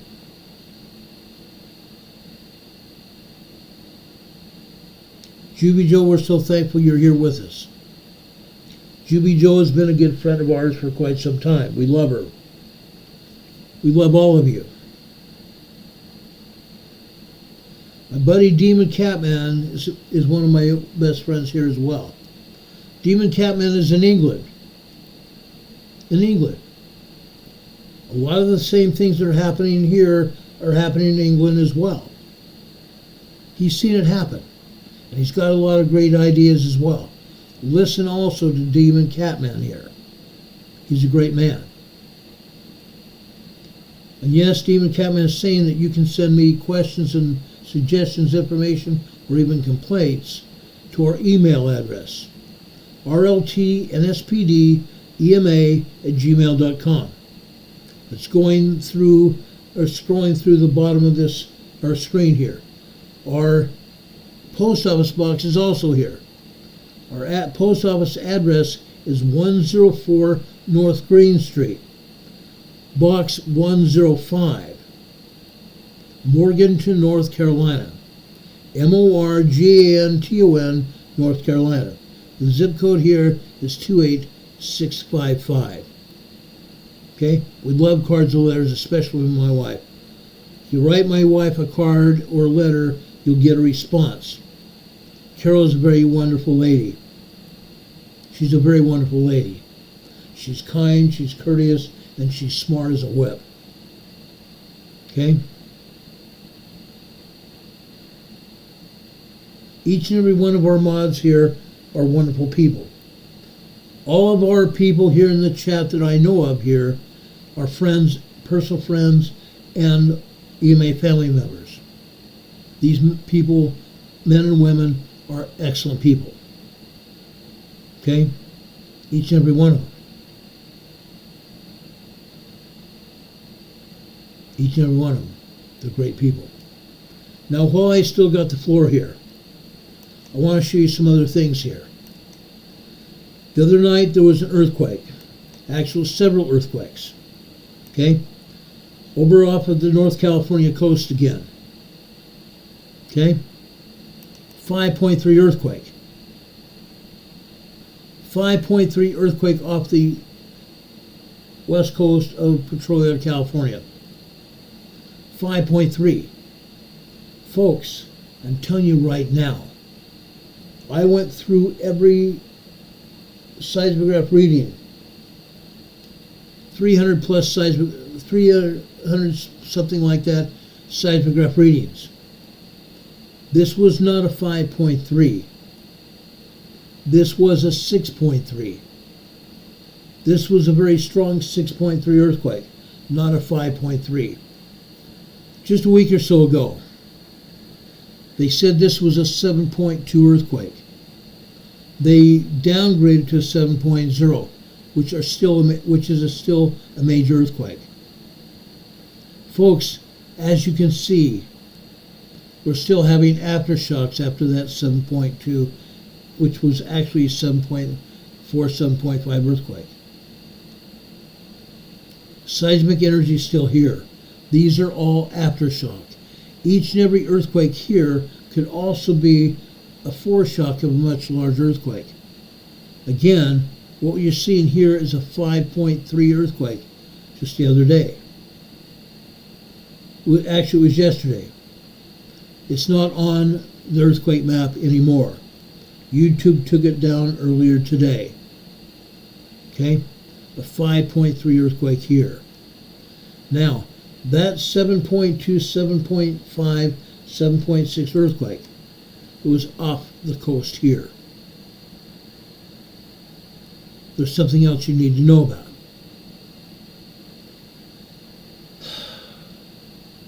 And I've explained this here to you before. Earth is still shaking. The earth is still shaking over in Nevada. We're still having earthquakes here. Okay? The Nevada earthquake that hit here was a 5.8, minimum of a 5.8 earthquake.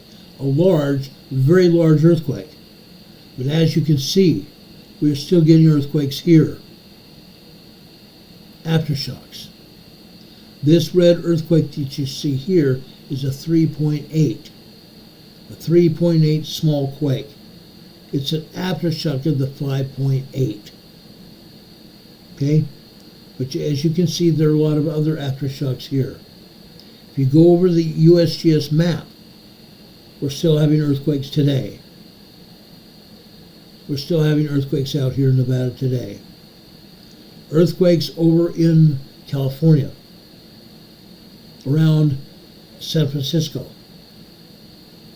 All the earthquakes that we're seeing there, as of late, are also related to the earthquake off the coast of California. Okay? It's causing aftershocks. It's causing aftershocks. And we may very well get a major earthquake to hit San Francisco, possibly even before the end of this year. Okay? Now, that earthquake that I just showed you out off the coast of California, okay? The 5.3 here. As I said before, each and every earthquake here could be a foreshock of a much larger earthquake. Each and every earthquake here has a 25% chance of being a foreshock for a much larger, more shallow earthquake. Be aware of that. Be aware of that. Because I have a feeling, I have a really tough gut feeling that we're here for a big ride. A huge ride, if you will. Be aware of it. If you live in Northern California, get ready. Get ready for a much larger earthquake. If you live in Southern California, get ready for a much larger earthquake. They're coming. They're coming. That I can promise you. You can take it to the bank. You can take it to the bank. Today down here in the Imperial Valley of California, which is seen as an earthquake over here in the Salton Sea. The Salton Sea is an inland sea or an inland lake here. It is a very big lake here, but it was an inland sea here. This earthquake here is near Bombay Beach.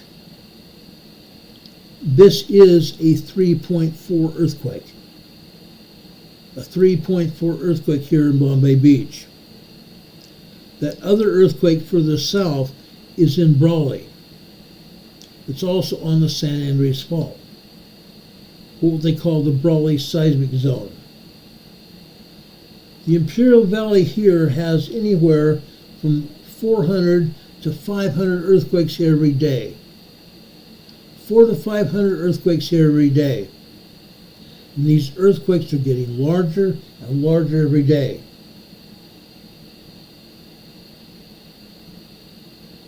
Have you heard me talk about this before? Oh yes. I've talked about it a lot. Southern California, you're going to have to be preparing for a very large, very strong earthquake. Okay? I believe Southern California here in the Imperial Valley could be a 6.5 earthquake. It's a 7.0 earthquake. Location 5 miles northeast of Miranda, California. Class light, magnitude 4.0 2 minutes ago. Miranda, California, 4.0 earthquake. Now, I've never been in Miranda, California. I'll have to look that up. In fact, let me take a minute to do that so I can show you where Miranda, California is.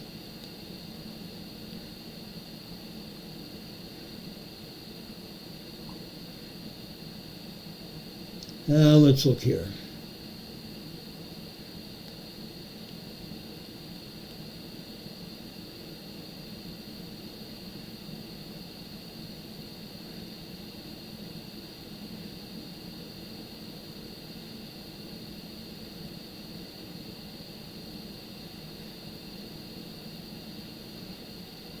Miranda, California is over in the Mendocino Fault Zone, just east of the Gorda Escarpment or Petrolia, California.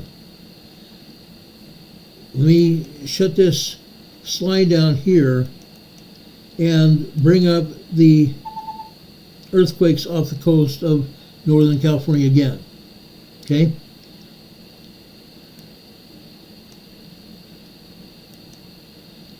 This area here, okay, I just got through showing you this. This area here, folks, is a wide area, okay? It's a huge wide area. Again, this is off the coast of Northern California, Petrolia, California here. Now, over here, over near the right-hand side of this line here, okay, the edge of your screen. This is where Miranda, California is. It's on the Mendocino Ridge. It's on the Mendocino Ridge. Let's bring up our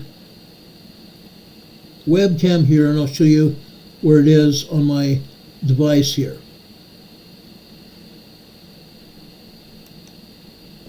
Okay.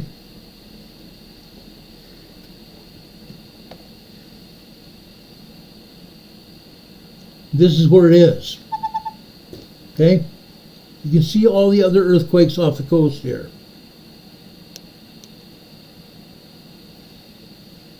I'm sorry, my pointing device got too close to the map here, and as a result,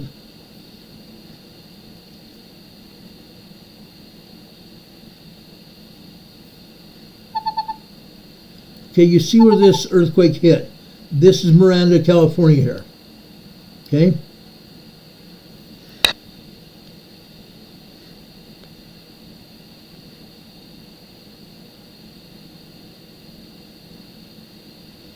This is Miranda, California.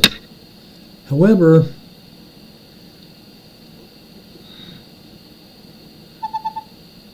this is where those earthquakes hit off the coast of Northern California right here. Right there.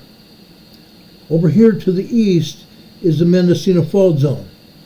Okay? So these earthquakes off the coast fed that earthquake here in Miranda, California with a 4.0 earthquake here. Okay? This earthquake you see here, surrounded by that circle, is Miranda, California, which is a 4.0 earthquake. Which means that those earthquakes off the coast are still causing earthquakes. These earthquakes off the coast right here are causing earthquakes here on land here. Okay? There's a lot of seismic energy wrapped into... The latest weather forecast app for 2024. Sorry about that. The seismic energy wrapped up off the coast is still causing earthquakes on land there. causing earthquakes on land. They cause that earthquake over in Nevada. Okay? Those earthquakes in northern California are the southern end of the Cascadia subduction zone. The Cascadia subduction zone where we're going to have a 9.0, 10.0 earthquake. Okay? That's where we're going to have the 9.0, 10.0 earthquake.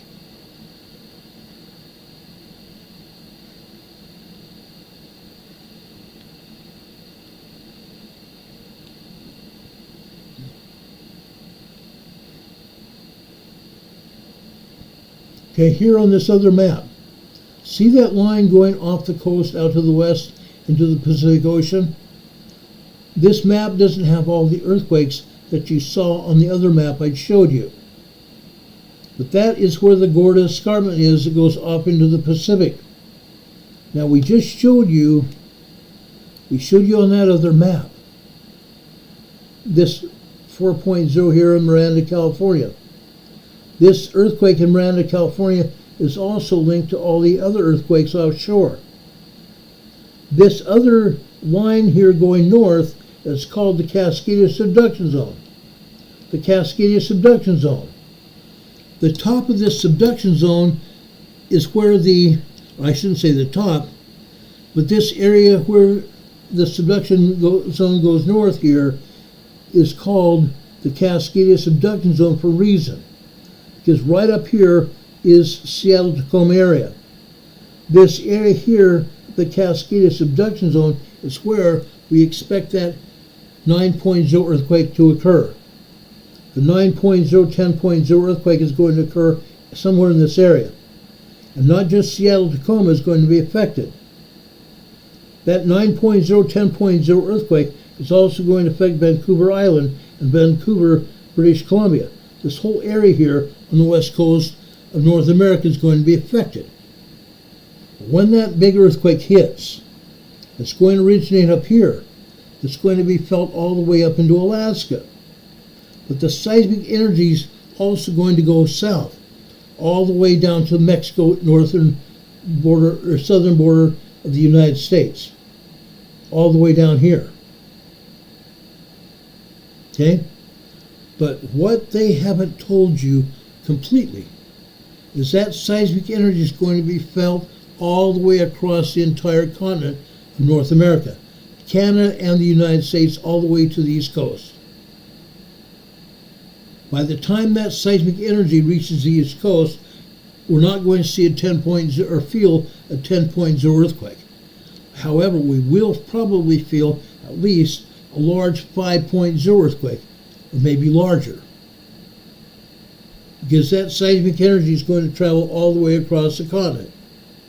By the time it reaches the East Coast, it'll be somewhat subdued, but because the original earthquake was a 10.0, we're going to still see a lot of earthquake energy, seismic energy here on the East Coast, and all the way north and south in Canada and down into Texas and into Florida.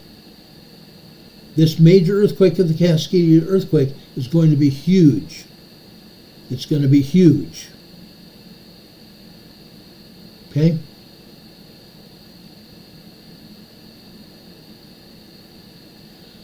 Charlene is asking, Mount Adams, 12/15/24 tremors reported. Oh yes. Mount Adams is really falsely not reported. They're not reporting on it. Very rarely do we ever have reports of Mount Adams steaming or even having earthquakes, because USGS and the Pacific Northwest Seismic Network rarely report on Mount Adams. But Mount Adams is very much a volcano, and yes, it is steaming. Mount Adams is steaming. Promise you that. Cowboy Roy Rogers, I appreciate you being here, my friend. I really do. Cowboy Roy Rogers has been a friend of mine, a friend of our EMA family for a very long time. Thank you very much, Cowboy. You're awesome. You're awesome.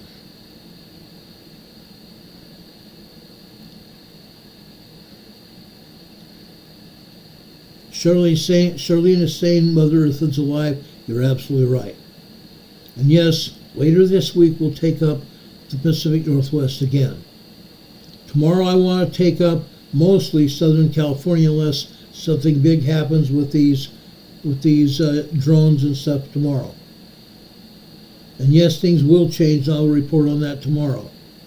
If any major changes, I will bring it to you either tonight or tomorrow night, depending on what happens. Okay? If there's something major that happens, as soon as the information becomes available, we'll be going back on the air. Now, as I've done before, at the end of our programs, I've always promised you to give you a benediction here. I always end this program with a devotional. That's because I believe in Jesus Christ. And I believe Jesus Christ can bring us some peace and even some solitude in our world of confusion. Now, I'm going to go over to St. Luke. I'm going to Luke chapter 4, starting with verse 18. Okay? The Spirit of the Lord is upon me because he hath anointed me to preach the gospel to the poor. He hath sent me to heal the brokenhearted, to preach deliverance to the captive, and recovering of the captives, and recovering to the sight of the blind, to set at liberty them that are bruised, to preach the acceptable year of the Lord. And he closed the book, and he gave it again to the minister, and sat down. And all the eyes of all them that were in the synagogue were fastened on him. And he began to say unto them, This day is the scripture fulfilled in your ears. Isn't that interesting? Jesus Christ taught the Sadducees and the Pharisees and the other priests in the church, in the synagogues. Christ was a very smart man. Christ was a very smart man. He was seen in the synagogue by his parents. His parents went looking for him. He'd been separated from his parents. They went looking for him. They found him in the synagogue talking with the priests and the Sadducees and Pharisees. And many times when he was in the synagogue and the Sadducees and Pharisees were there, he was reprimanding them and teaching them the gospel, teaching them the rules of heaven. Jesus Christ, from a very young age, a tender age of probably 12 years old, was a very smart man. He always knew his mission. He always knew his mission and who he was. He always did. We are in the season of Christmas right now, where we remember his birth, his mission, and his life. Christmas and Easter are my favorite holidays. Right now, we're right in the middle of what I call the Trinity of holidays. Thanksgiving, Christmas, and New Year's. Thanksgiving to give thanks for what we have. Christmas to remember the Savior. And remember, giving is better than receiving. And then Christmas or New Year's Eve, New Year's Day. A time to remember to set goals, to realign our lives with Heavenly Father, and start to do, if we haven't already, start to do the things that Heavenly Father would have us do, so He might be proud of us. I encourage all of you to think about that as we go into this Christmas season. Remember to worship Christ. Remember Him. Remember His birth, His life, and His ministry and resurrection. It has pertinence in our lives. Christ set the example for us. And we have an obligation to follow His rules and follow the commandments so that we can return to Him in heaven, to be with our fellow man and our families. I ask the Lord's Spirit to be with each and every one of you. May God bless you. May God heal you from those anxious moments, from any afflictions you might have. May God bless you. and give you the strength to overcome the weaknesses you might have, and to stand up and rejoice for the things He has given us, because He has given us everything. Christ has given us everything. May God bless you this night. Stay true to yourselves, and let the still small voice guide you. Let the still small voice guide you. May the Lord bless you this night. And I humbly pray for that in the sacred name of our Savior Jesus Christ. Amen. I hope you have a good night, everybody. God bless you all. Like I said, if there's anything that happens tonight, we will be back on the air to talk about it as soon as the information becomes available. Something else I forgot to tell you about earlier, during the last week or so. On December 24th, it will be a very special day. On December 24th, we'll celebrate all together with our family here on Emergency Management Associates. I have a special Christmas message for everyone. Be here. Bring your entire family, your adults, your friends, and your children and grandchildren. I have a message for all of you. So please join us on December 24th here on Emergency Management Associates. Know that I love you. I cherish all of you. I cherish all of you. God be with you until we meet again. We'll see you on the other side. Good night, everybody. Much love. Much, much love.